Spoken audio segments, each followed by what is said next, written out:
Assalamualaikum warahmatullahi wabarakatuh. Alhamdulillahirabbil alamin. Asyhadu an la ilaha illallah wa asyhadu anna Muhammadan abduhu wa rasuluh sallallahu alaihi wasallam wa ala alihi wa ashabihi amma ba'da. Bapak Ibu yang dirahmati Allah, kembali di sini Abah akan menjawab beberapa pertanyaan yang masuk, dan kali ini ada pertanyaan mengenai sholat. Hanya saja ini berkaitan dengan haji dan umroh. Langsung saja Abah akan membaca, akan sekaligus menjawab pertanyaan-pertanyaan yang masuk. Yang pertama, Assalamualaikum Abah. Waalaikumsalam warahmatullahi wabarakatuh. Pertanyaannya, apakah untuk wanita pada saat di tanah suci itu lebih baik mana? Sholatnya itu di masjid atau di penginapan atau di hotel? Itu pertanyaannya. Jawabannya adalah tetap lebih baik sholat di masjid. Insya Allah ini berkaitan dengan Masjidil Haram di tanah suci pada saat haji atau umroh. Abah akan jelaskan. Pada saat Bapak Ibu yang akan melaksanakan ibadah haji maupun ibadah umroh dan sedang berada di tanah suci, khususnya di Mekah, Abah akan jelaskan, pada saat Bapak Ibu ingin haji, ingin umroh, itu kan niatnya ingin mendapatkan pahala sebanyak-banyaknya, ingin mendapatkan pengampunan sebanyak-banyaknya dari Allah. Nah, dengan adanya Bapak Ibu berangkat dari hotel ke masjid, jelas berbeda dengan sholat di tempat Bapak Ibu atau di penginapan. Nah, apa pahalanya? Di sini akan Abah jelaskan. Yang pertama, ada dalam hadis sahih Imam Muslim, barang siapa yang sesuci atau bersuci di rumahnya, Bapak Ibu di hotel di hotel tempat tinggalnya, kemudian berjalan menuju ke masjid untuk melaksanakan sholat, maka satu langkahnya itu Allah akan hapus dosanya, dan langkah yang lainnya Allah akan meninggikan derajatnya. Itu baru Bapak Ibu melangkah ke masjid. Nah, kemudian ada penjelasan lain, ada dalam hadis riwayat Ahmad dijelaskan, setiap langkah orang yang menuju tempat sholat, maka Allah akan menulis baginya di dalam satu langkahnya itu diberi satu pahala kebaikan, dan satu langkah lagi dihapus satu kejelekannya. Kalau Bapak Ibu sholatnya tidak di hotel tetapi berjalan menuju ke masjid, berarti akan mendapatkan pengampunan dan akan mendapatkan banyak pahala.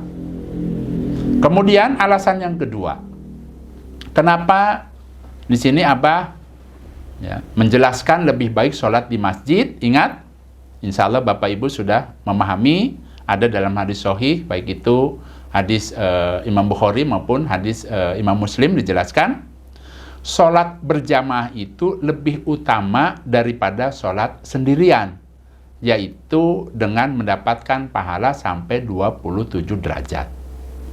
Berarti berjalan saja dari hotelnya menuju ke masjid mendapatkan pengampunan dan pahala. Kemudian pada saat ikut sholat di masjid, sholat berjamaah, maka Allah akan memberikan pahala sampai 27 derajat. Itu penjelasannya kenapa lebih baik di masjid. Nah, kemudian ini berkaitan dengan Masjidil Haram. Karena insya Allah pertanyaan ini, Bapak Ibu insya Allah kan nanti juga ada yang akan haji maupun umroh itu insya Allah berada di Mekah sekalian Abah akan jelaskan. Ada dalam hadis riwayat Tobroni dijelaskan dari Ibni Abbas, dia berkata bahwa Rasulullah Shallallahu Alaihi Wasallam bersabda, Inna Allah Ta'ala yanzilu fi kulli yaumin walilatin isrina wa mi'ata rohmah, yanzilu ala hadal bait situna li ta'ifin warba'una lil musallin wa isruna lin nadirin. Hadis riwayat Tobroni. Sesungguhnya Allah yang maha luhur menurunkan di dalam sehari semalam 120 rahmat di Baitullah. Perinciannya yaitu 60 rahmat untuk orang yang tawaf, 40 rahmat untuk orang yang sholat, dan 20 rahmat untuk orang yang memandang Ka'bah. Berarti Bapak Ibu yang sengaja datang ke Masjidil Haram, kemudian sholat di Masjidil Haram, maka akan mendapatkan pahala 40 rahmat. Sesuai dengan hadis Nabi yang diriwayatkan, yaitu dari hadis riwayat Tobroni. Nah, itu lipatan pahalanya luar biasa. Kemudian di sini juga saya akan jelaskan lagi, ada dalam hadis sahih ya, riwayat Ibnu Majah. Dari Jabir, dia berkata sesungguhnya Rasulullah SAW bersabda, "Salatun fi masjidi afdolu min alfi salatin fi ma siwa ilal masjidal haram.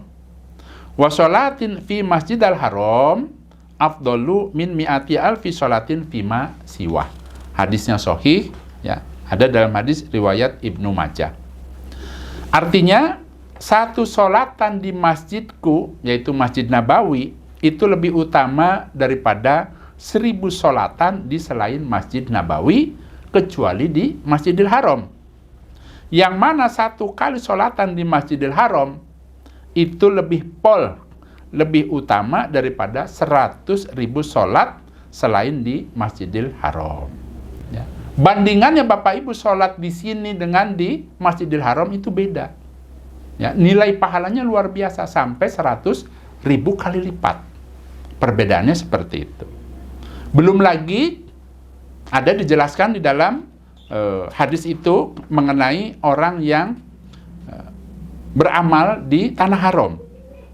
Di sini saya akan jelaskan juga ya mengenai orang yang melakukan amalan-amalan baik di tanah haram. Ini hadisnya itu berkaitan dengan haji. Langsung saja penjelasannya. Ada dalam hadis Hakam, barang siapa yang haji dari Mekah dengan berjalan kaki sampai kembali lagi ke Mekah, maka Allah akan menulis baginya setiap langkahnya itu diberi 700 kebaikan, dan setiap satu kebaikan semisal kebaikannya tanah haram. Kemudian sahabat bertanya, "Nabi, apakah yang dimaksud kebaikan tanah haram itu?"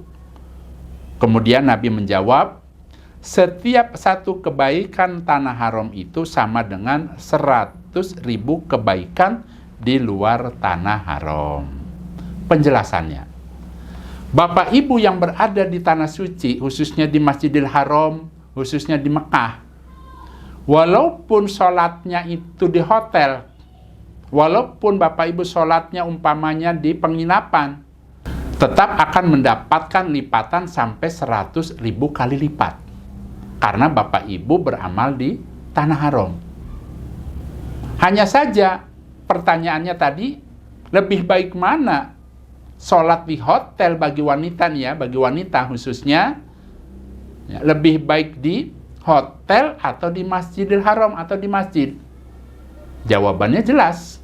Kalau Bapak Ibu niatnya ke tanah suci ingin mendulang banyak pahala dari Allah, maka Abah sarankan, mumpung sehat, mumpung kuat, dan mumpung berada di tanah haram, mumpung berada di tanah suci, silahkan perbanyak datang ke Masjidil Haram untuk sholat berjamaah di situ. Ya, sholat wajib dan juga melaksanakan sholat sunnah lainnya. Kenapa? Tadi kan saya sudah jelaskan. Ya. Pada saat berjalan menuju ke Masjidil Haram, berarti Bapak Ibu akan mendapatkan pahala. Dihapus satu dosanya, kemudian satu langkah lagi Allah akan meninggikan derajatnya. Bahkan tadi dijelaskan dalam hadis riwayat Ahmad, Allah akan memberikan satu pahala kebaikan dan dihapus satu kejelekannya. Ya. Berarti Bapak Ibu beramal di tanah haram akan dilipat gandakan lagi sampai 100.000 kali lipat. Kebaikan-kebaikan di tanah haram itu akan mendapatkan lipatan sampai 100.000 kali lipat. Ya, pada saat berjalan menuju ke Masjidil Haram itu kan berjalan. Kemudian sholat berjamaah, mendapatkan pahala 27 derajat. Kalau sholatnya di Tanah Haram, maka dikalikan 100.000 kali lipat. Luar biasa, Pol. Dan sholat di Masjidil Haram itu sendiri juga akan mendapatkan pahala 100.000 kali lipat dibandingkan sholat di tempat lain. Luar biasa, Pol. Ya, jadi dengan adanya penjelasan-penjelasan ini, dalil-dalil yang sudah Abah jelaskan itu, kesimpulannya, baik itu wanita, baik itu pria atau laki-laki, kalau sehat, kalau kuat, silahkan manfaatkan waktunya untuk memperbanyak ibadah di masjid. Itu ya, khususnya di Masjidil Haram, karena ini berkaitan dengan haji dan umroh, yaitu di Tanah Suci di Mekah. Silahkan perbanyak datang ke masjid. Ingat, ya, pada saat Bapak Ibu melangkah menuju masjid, Allah akan memberikan satu pahala kebaikan, satu langkahnya lagi Allah akan hapus kejelekan, dihapus dosanya maksudnya, itu ya, seperti itu. Luar biasa, Pol, Bapak Ibu. Selanjutnya, Abah berpesan kepada Bapak Ibu yang akan melaksanakan ibadah haji, ya, maupun yang akan melaksanakan ibadah umroh pada saat berada di Tanah Suci, baik itu di Mekah maupun Madinah, silahkan perbanyak beramal. Ya, mumpung Bapak Ibu berada di Tanah Suci, silahkan ya persungguh ibadah. Hanya saja Abah ingatkan, ya, selalu hatinya supaya niat karena Allah. Silahkan ditoto selalu. Ya, di dalam setiap amalan-amalan itu akan mendapatkan pahala apabila niatnya lurus karena Allah. Dan yang namanya menjaga niat ini, Bapak Ibu, perlu latihan. Kenapa? Karena bisa saja pada saat pelaksanaannya hati itu berubah. Berubah niatnya yang tadinya sudah lurus karena Allah, bisa saja berubah atau kecampur dengan niatan-niatan lain, diantaranya yaitu sifat riya. Yang namanya sifat riya itu terkadang bisa hadir di dalam hati kita. Dan perubahan niat itu sangat cepat. Yang tadinya niat karena Allah, bisa saja pada saat berada di sana bisa berubah. Ya, tercampur dengan sifat riya umpamanya, karena ingin didengar, karena ingin dipuji, karena ingin dilihat oleh orang lain. Ya, sedikit-sedikit umpamanya upload kegiatan ibadah di sana, sedikit-sedikit umpamanya pada saat berada di Tanah Suci membuat status. Di sini Abah ingatkan, kalau Bapak Ibu merasa khawatir niatnya itu bisa berubah, maka Abah sarankan lupakan terlebih dahulu mengenai ya, upload video atau foto-foto pada saat berada di Tanah Suci. Kecuali memang tugasnya sebagai pesiar Baitullah.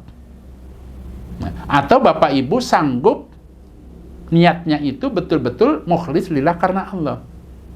Tapi kalau ternyata di hatinya ada perasaan-perasaan karena ingin dilihat oleh orang lain, karena ingin didengar oleh orang lain, karena ingin mendapatkan pujian-pujian dari orang lain, sehingga sedikit-sedikit bikin status, sedikit-sedikit umpamanya upload di media sosial dan sebagainya. Di sini Abah hanya mengingatkan, ya, kalau memang sekiranya bisa, lebih baik lupakan sejenak. Ya, silahkan persungguh ibadah. Kemudian lupakan amalan-amalan yang sudah didapat, jadikan itu sebagai simpanan nanti pada saat Bapak Ibu di akhirat. Nah, itu pesan Abah. Kenapa?